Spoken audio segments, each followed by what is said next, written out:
할렐루야. 아멘. 반갑습니다. 제가 오후 예배 얼마 만에 서는지 아세요?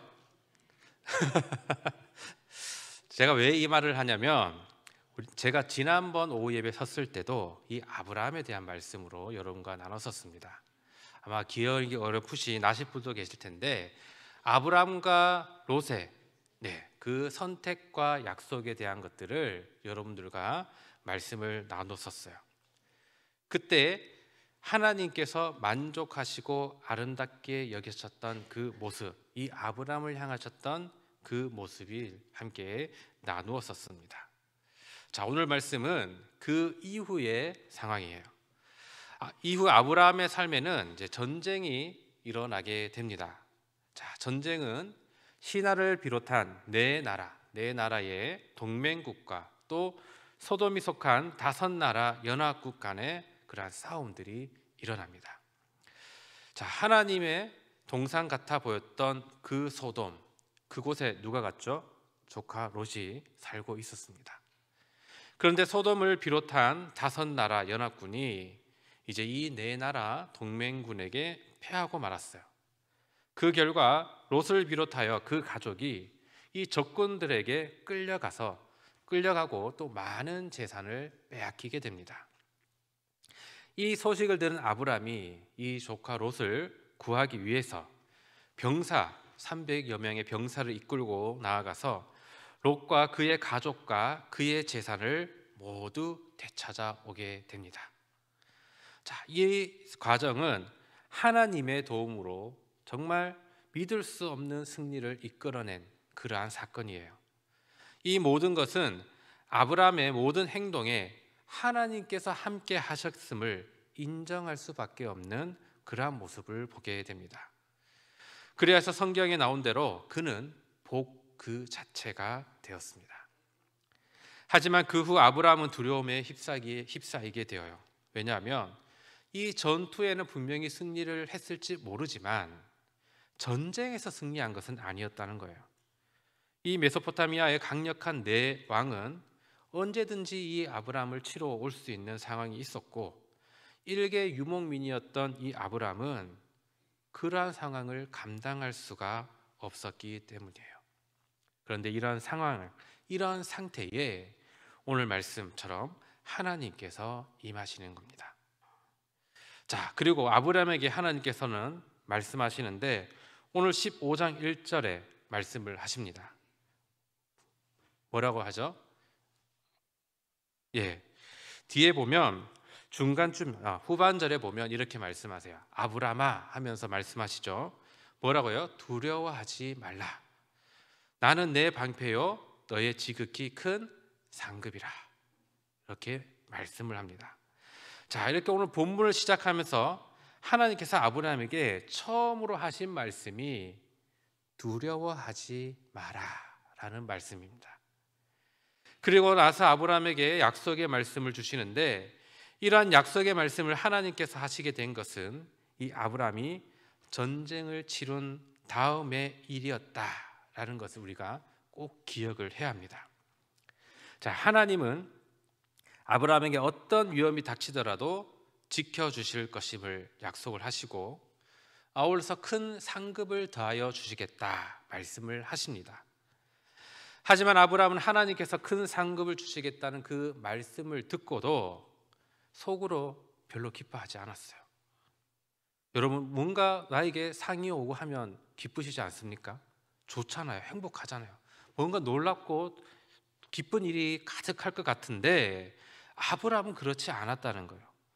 왜냐? 자신의 재산을 물려줄 자식이 없었다는 겁니다. 그래서 아브라함이 이제 하나님 앞에 질문을 합니다. 처음으로 아브라함이 하나님께 질문을 합니다. 이전에는 그저 아무 말 없이 행동으로 옮겼고요. 이후 이삭을 바칠 때 보아도 말 없이 행동으로 옮겼던 이 아브라함인데 여기에서 처음으로 하나님께 물어봅니다. 자신에게 자식이 없으므로 소망이 없다는 말을 합니다. 그러자 하나님께서 여기에 대한 확신을 더해 주시는데 바로 오늘 본문 4절과 5절의 말씀입니다. 우리 4절 5절 같이 읽어보겠습니다. 시작. 여호와의 말씀이 그에게 임하여 이르시되 그 사람이 내 상속자가 아니라 내 몸에서 날 자가 내 상속자가 되리라 하시고, 그를 이끌고 밖으로 나가 이르시되 하늘 우러러 무뼈를 셀 수 있나 보라. 또 그에게 이르시되 내 자손이 이와 같으리라. 아멘. 자, 하나님께서는 아브라함의 말을 들으시고 걱정하지 마. 내 몸에서 날 자가 내 상속자가 될 거야 라고 분명히 말씀하십니다. 이후에 아브라함을 데리고 밖으로 나가서 하늘을 바라봅니다. 그리고 밤하늘에 무수한 별들을 봅니다. 그 별들을 가리키면서 저 하늘에 있는 그 많은 별들만큼이나 너에게는 많은 자손들이 있을 것이다 라고 약속의 말씀을 더하여 주십니다. 그리고 이어서 6절에 보면 아브라함의 모습이 나타나는데 하나님께서 이 모습을 참 좋아하셨던 것 같아요. 뭐라고 나타나냐면 아브라함이 여호와를 믿으니 라고 기록되어 있어요. 하나님께서는 이렇게 믿어주는 아브라함이 너무나 마음에 들었어요. 그래서 하나님은 아브라함을 인정해 주시는데 성경에서는 의로 여기셨다라고 말씀합니다. 공동 번역에서 보면 가륵하게 여기셨다라고도 번역이 되어 있어요. 사실 우리가 살아갈 때 일을 겪다 보면 어려움들, 어처구니 없는 상황들을 겪는 경우들이 있습니다. 억울하게 비난을 받거나 누명을 써서 나는 그렇지 않은데 누군가 몰아붙일 때가 있다는 거예요. 그럴 때 나를 믿어주는 단 한 사람이라도 있으면 여러분 그 억울하고 속상한 상황을 이겨낼 힘이 생기게 됩니다. 그 한 사람, 한 명의 진실한 믿음이 힘이 된다는 거예요. 널 믿어, 당신을 믿습니다.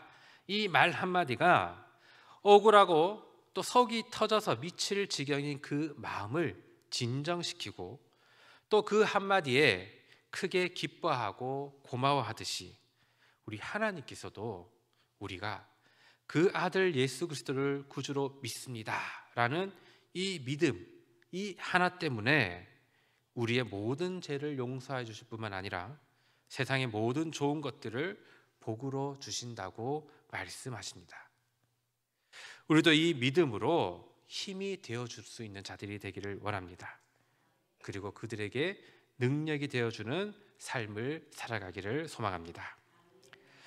사실 아브라함이 하나님과 좋은 관계를 맺게 된 것은 다시 말해서 하나님이 아브라함에 대해서 깊은 관심을 갖게 된 것은 아브라함이 평소에도 정직한 생활을 했기 때문이에요.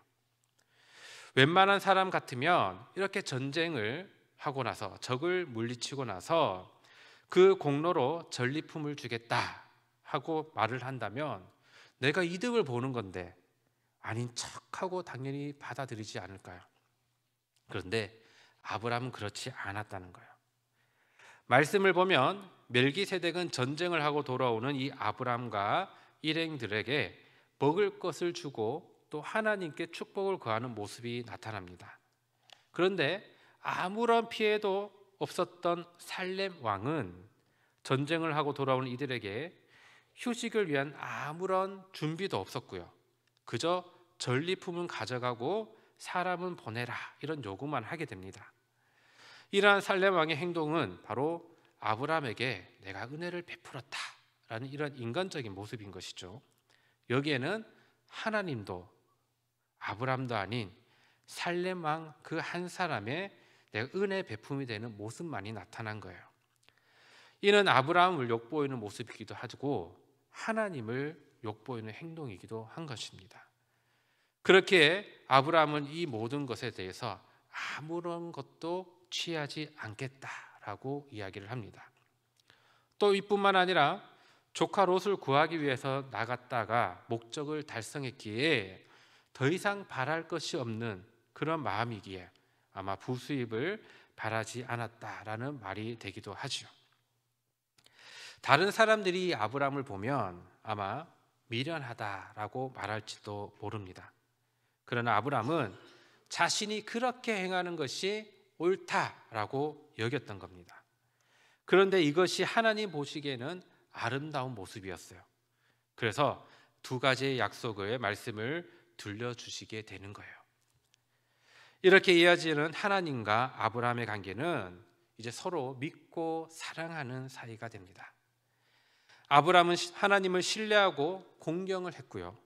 하나님께서는 아브라함을 기쁘게 생각하시고 또 인정해 주면서 사랑을 베푸셨던 겁니다. 자, 이 세상에는 처음부터 하나님의 눈밖에 나서 살아야지라고 살아가는 사람이 있을까요? 양심적으로 바르게 살려다가 낙심하면서 정말 이 세상의 길로 깊이 빠진 사람들이 있을 겁니다. 특히 예수님을 믿는 우리 믿음의 신앙들 중에는 이러한 부류들이 있어요. 말씀 안에 믿음으로 살려고 하다가 공경에 처하게 되어서 낙심한 사람들이 먼저 있다는 거예요. 자, 선한 사람과 악한 사람을 보면 종이 한 장 차이라고 합니다. 물론 그 둘을 딱 잘라서 구분할 수는 없지만 그것의 차이는 기껏해야 그 사이는 종이 한 장의 두께에 그런 차이가 있을까 말까한 그런 차이라고 하죠. 사람들이 악의 무리에 휩쓸리는 것을 보면 그렇기에 순간적인 거예요. 누가 처음부터 죄에 빠져 작정하고 죄에 빠져 사는 사람이 누가 있을까요? 그러나 조금만 마음을 삐딱하게 먹으면 나쁜 친구나 거짓된 자의 유혹에 넘어가게 되는 거예요. 죄에 빠지기는 쉬워요. 그런데 거기서 나오기란 여간 어려운 일이 아니라는 것을 우리는 잘 알고 있습니다. 그런데 믿음의 생활을 성실하게 하는 사람이 어떻게 죄를 범하게 되는가 하면 먼저는 낙심하거나 좌절하기 때문이고 또 다른 하나는 그 안에 욕심이 있기 때문이에요. 먼저 낙심과 좌절을 한번 생각해 보겠습니다. 하나님께서 아브라함에게 큰 상급을 주시겠다 하셨는데도 이 아브라함은 시큰둥했다라고 얘기했습니다. 그것은 그가 그토록 바라고 있던 누가 없다고요? 자식, 아들이 없었기 때문이에요. 이미 하나님께서 약속하신 일이었기에 기다리다가 지쳐서 이제는 낙심하고 있는 아브라함의 모습을 보게 됩니다. 그런데 한번 생각해 보십시오. 하나님께서 약속만 안 하셨다면 어쩌면 이 아브라함이 자식 없는 거, 아들 없는 거 그냥 내 팔자겠거니 하고 그냥 살아갔지 않을까요? 그런데 하나님께서는 곧 이루어 주실 듯이 약속을 하셨는데도 자손을 주시 않으시니 그 마음이 오죽 답답하고 그렇기에 하나님의 말씀에 시큰둥할 수밖에 없었다는 거예요. 그런데 하나님께서는 그런 아브라함에게 바짝 다가옵니다. 다가와서 여러분 좋아하는 사람한테 탁 붙죠. 그렇듯이 하나님께서 난 네가 참 좋아 라는 이런 기분으로 가까이 오셔서 함께 하려고 했지만 아브라함의 그 마음, 그 불편한 마음은 하나님 곁으로부터 한 발자씩 뒤로 물러나고 있는 거예요. 그 말씀의 느낌이 바로 오늘 3절의 말씀입니다. 이 틈을 빨리 메꾸지 않으면 위험한 거예요. 죄의 길로 들어서기는 쉽기에 이런 하나님과 나의 틈을 그냥 두어서는 안 된다는 겁니다. 나는 하나님밖에 없습니다. 당신 아니면 나는 못 삽니다. 하는 그 고백을 우리는 매일 할 수 있어야 합니다. 다행히도 아브라함에게는 하나님께서 즉시 확신의 말씀을 들려주셨죠. 자, 우리 자신과 하나님 사이에 이러한 틈이 있다면 우리는 이러한 틈이 생기지 않도록 상시로 경계하며 믿음으로 말씀으로 우리 기도하며 나아가야 할 겁니다. 그렇지 않다면 우리가 낙심하는 순간 의심과 불신의 마음들이 우리 속으로 타고 들어오게 될 겁니다. 갈라디아서 6장 9절에 보면 이렇게 말씀합니다. 우리가 선을 행하되 낙심하지 말지니 포기하지 아니하면 때가 이름에 거두리라 라고 하신 이 말씀을 기억하시기를 바랍니다. 또 욕심을 봅시다. 욕심을 채우려고 하나님 앞에 우리가 섬겨 나간다면 결국 그 욕심 때문에 자신밖에 모르는 모습이 됩니다. 그렇기 때문에 자기가 가장 똑똑한처럼 생각을 하게 돼요. 그래서 욕심을 품게 되면 점점 미련해지고 자신의 거짓된 행동을 다른 사람들도 아마 모를 것이다 라고 착각을 하게 돼요. 그래서 욕심을 벗어나야 나 자신이 얼마나 미련하고 부끄러운 일을 했는지를 깨닫게 됩니다. 그렇지 않으면 부끄러운 일을 하면서도 부끄러운 줄 모르고 어쩌면 그 수치스러운 행동을 계속 반복해 나갈지도 모릅니다. 결국 욕심은 하나님께서 베풀어 주시는 그 영원한 복과 사랑을 걷어차 버리게 만들고 또 스스로 어리석음과 부끄러움에 빠져들게 만들어서 끝내는 멸망의 길로 가게 되는 거죠. 그래서 바울이 말하기를 그들의 마침은 멸망이요 라고 빌립보서에서 말하고 있습니다. 여러분, 우리는 이 창세기 15장의 말씀에서 하나님께서 우리를 얼마나 사랑하고 싶어 하신가 그것을 깨달을 수 있습니다.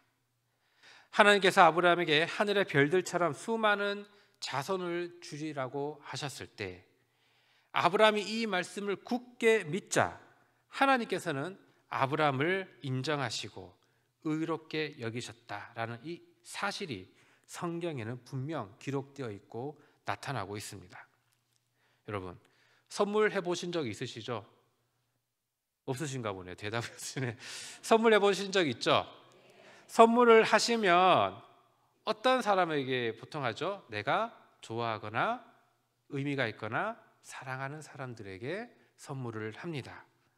자, 내가 선물을 한다는 것은 그에게 뭔가를 바래서 주는 것이 아니라 그저 그 사람을 사랑해서 선물을 준다는 거예요.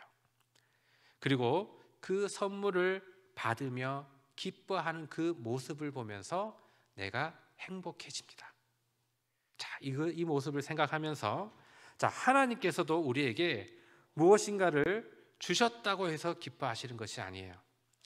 하나님께서 베풀어 주신다는 그 말씀을 우리가 믿고 받아들이고 살아가는 그 모습, 우리가 받아서 행복한 그 모습을 보시면서 하나님께서도 좋아하시고 기뻐하신다는 거예요. 그래서 주님이 우리에게 주신 그 약속의 말씀을 굳게 믿고 살아갈 때 하나님의 기쁨 안에 우리도 살아갈 줄로 믿습니다. 자, 우리 마태복음 23장 37절의 말씀 한번 보겠습니다. 37절 말씀인데 제가 봉독해 드리겠습니다. 예루살렘아 예루살렘아 선지자들을 죽이고 내게 파송된 자들을 돌로 치는 자여 암탉이 그 새끼를 날개 아래에 모음같이 내가 내 자녀를 모으려 한 일이 몇 번이더냐. 그러나 너희가 원하지 아니하였도다. 이 말씀은 예수님께서 한탄하시는 장면입니다. 하나님께서 우리를 품어주심으로 따뜻한 사랑 안에 거하길 원하시는데 하나님이 품이 싫다고 거부하거나 우상을 섬기며 떠나가고 또 적극적으로 하나님과 살아가지 않는다면 어떻게 되겠까요? 우리가 더욱더 하나님을 굳게 믿고 지켜나간다면 하나님께서는 분명 우리에게 생각지도 못한 그 은혜, 그 선물을 가득 베풀어 주시리라 믿습니다. 사람의 욕심, 우리가 채우려고 구하는 것, 나의 욕심을 채우려고 구하는 것은 얻으면 얻을수록 채워지지 않습니다. 그러나 불만이 생기고 마음만이 공허함만이 더 가득하게 될 뿐이라는 거예요. 그러나 하나님이 주시는 복과 은혜는 우리 안에 영원한 만족을 더해주고 우리의 인생을 더욱더 빛나게 해 주십니다. 아브라함을 보십시오. 아브라함이 죽은 지가 벌써 수천 년이 지났지만 그의 그 아름다운 삶은 지금도 생생하게 우리의 인생의 거울이 되고 있는 것을 볼 수가 있습니다.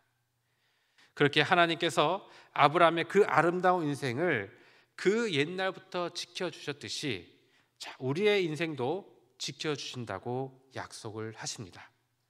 시편 12편 7절에 보면 여호와여 그들을 지키사 이 세대로부터 영원까지 보존하시리이다.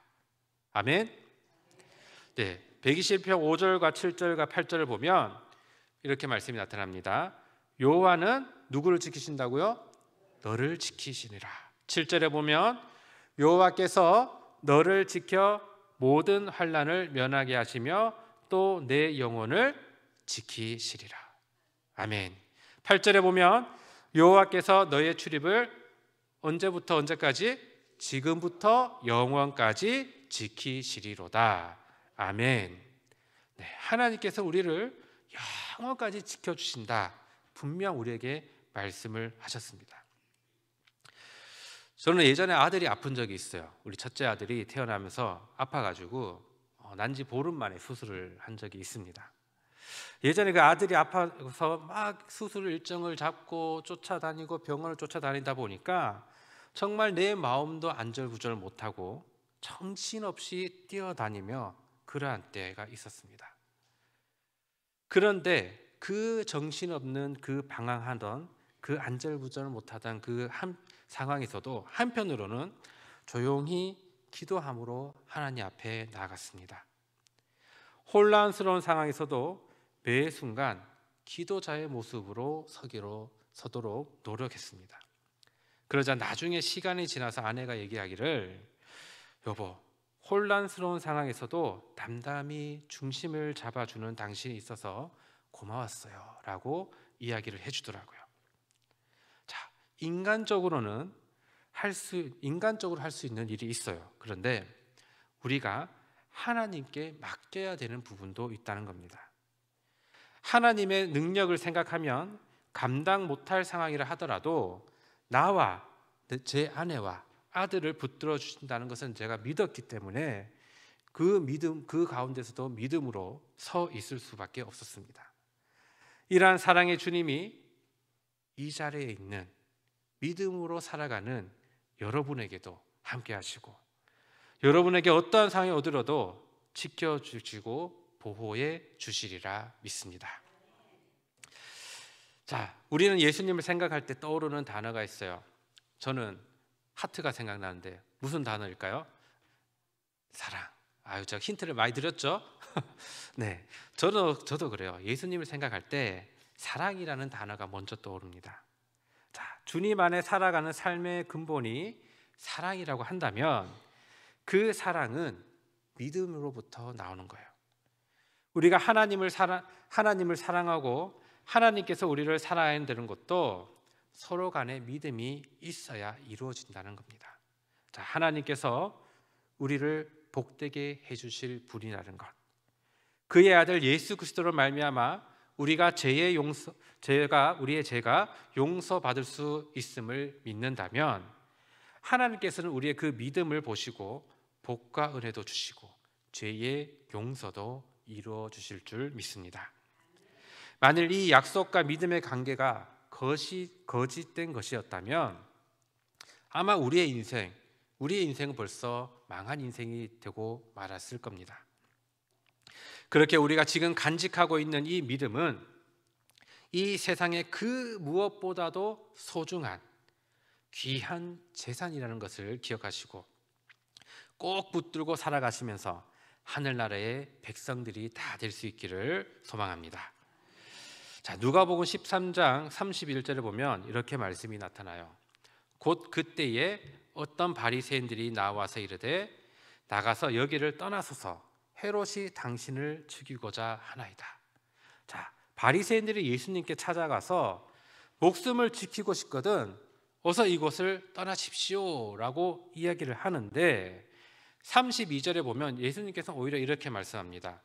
오늘과 내일은 내가 귀신을 쫓아내며 병을 고치는 일을 할 것이다 라고 말씀합니다. 죽음의 위협 앞에서도 해야 할 일을 하는 주님의 모습이 나타나는 거예요.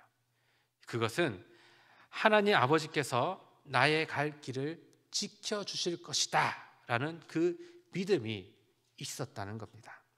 자, 이처럼 우리도 주님을 바라보면서 우리가 하나님의 그 말씀을 확실히 믿고 따라가는 우리의 모습들이 나타나야 합니다.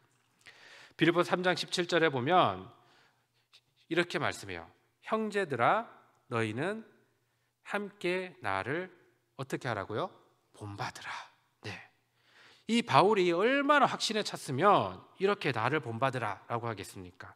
그런데 계속해서 이어서 말하기를 너희가 우리를 본받은 것처럼 그와 같이 행하는 자들을 눈여겨보라 라고 아주 자랑스럽게 증거하고 있는 바울의 모습입니다. 자, 우리도 한번 봅시다. 우리는 과연 이렇게 말할 자신과 자격이 나에게는 있는가? 우리는 고민해보며 돌아볼 필요가 있습니다. 자, 예수님의 생에 큰 기쁨이 되는 것은 우리에게 있어서 정말 예수님의 증거하고 자랑하는 일, 우리에게는 큰 기쁨의 일입니다. 아멘. 자, 하나님의 말씀을 은혜로 받은 그리스도인이라면 주님을 마음껏 고백하며 자랑하고 전하는 것이 내 삶의, 내 생의 최고의 기쁨과 행복이 되는 것입니다. 그렇기에 어떠한 위험이나 공경에 처해도 주님께서 지켜주신다는 그 믿음으로 나아가시기를 바랍니다. 자, 성경 말씀을 어느 정도 우리가 이해를 하고 받아들인 성도들이라고 한다면 분명 웬만한 시련쯤은 거뜬히 이겨내실 수 있을 거예요.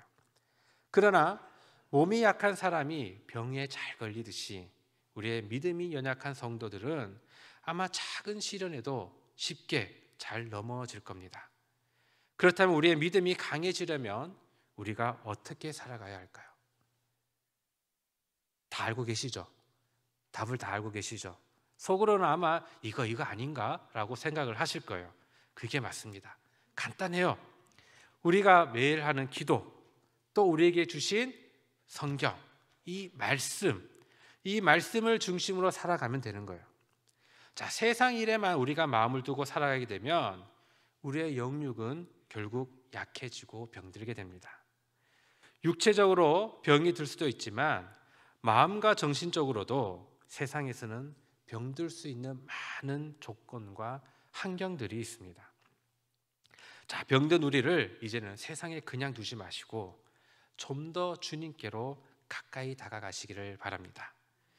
주님께서는 우리를 품으실 준비를 하고 있는데 우리가 자꾸 멀리 달아나는 바람에 아마 우리를 안아주고 싶어도 품어주고 싶어도 품어주지 못하고 계실 겁니다. 그렇게 우리는 주님 아버지 안에서 평안을 얻고 또 위로를 얻고 주님의 은혜로 회복의 역사를 누리시기를 바랍니다. 빌립보서에 보면 바울이 이야기합니다. 우리의 시민권은 어디에 있는지라. 어디에 있을까요? 하늘에 있다라고 말씀합니다. 이 말씀 믿으십니까? 아멘. 자, 우리의 믿음의 백성들의 마지막 우리가 바라보아야 될 것이 바로 하나님의 나라라는 거예요. 요즘도 보면 명절만 되면 고향으로 가고자 하는 그 기선길, 그 고향으로 가고자 하는 노력의 모습들이 나타납니다. 물론 예전에는 더 했어요. 그때는 차가 많이 막히니까 고향까지 가는 시간이 12시간씩, 어떨 때는 날이 새면서까지 꼬박 내려갔다라는 것을 기억할 겁니다. 아무리 오래 걸리고 멀다 할지라도 잠깐이라도 고향에 내려가기 위해 애썼던 그 시대를 살았던 것이 우리들이 아닙니까? 또 남한과 북한이 나누어져서 북한의 고향에 가지 못하는 그 이산 가족들, 그 고향에 가고 싶어서 심지어는 미국으로 이민을 가 미국 시민권을 따서 북한으로 들어가고자 했다라는 그러한 사람들이 있는 것도 알고 있습니다. 그만큼 고향을 향한 그 마음이 간절하다라는 것을 우리는 잘 알고 있어요. 그런 우리들에게 우리의 고향은 어디입니까? 바로 하나님이 계신 영원한 하늘나라 아닐까요? 하나님께로부터 왔으니 하나님께로 가야 하는 거예요. 그 나라에 가기까지 우리가 하늘의 소망을 두고 살아가면서 하늘로 인도하시는 이 성경 말씀을 보고 또 읽고 쓰고 또 그 말씀대로 살아가는 우리들이 되어야 할 것입니다. 자, 이제 말씀을 맺겠습니다. 오늘 본문 이후에는 하나님과 아브라함의 그 언약을 체결하는 모습이 나타나게 돼요. 하나님이 아브라함과 약속하셨듯이 하나님께서는 우리와도 약속을 하셨습니다.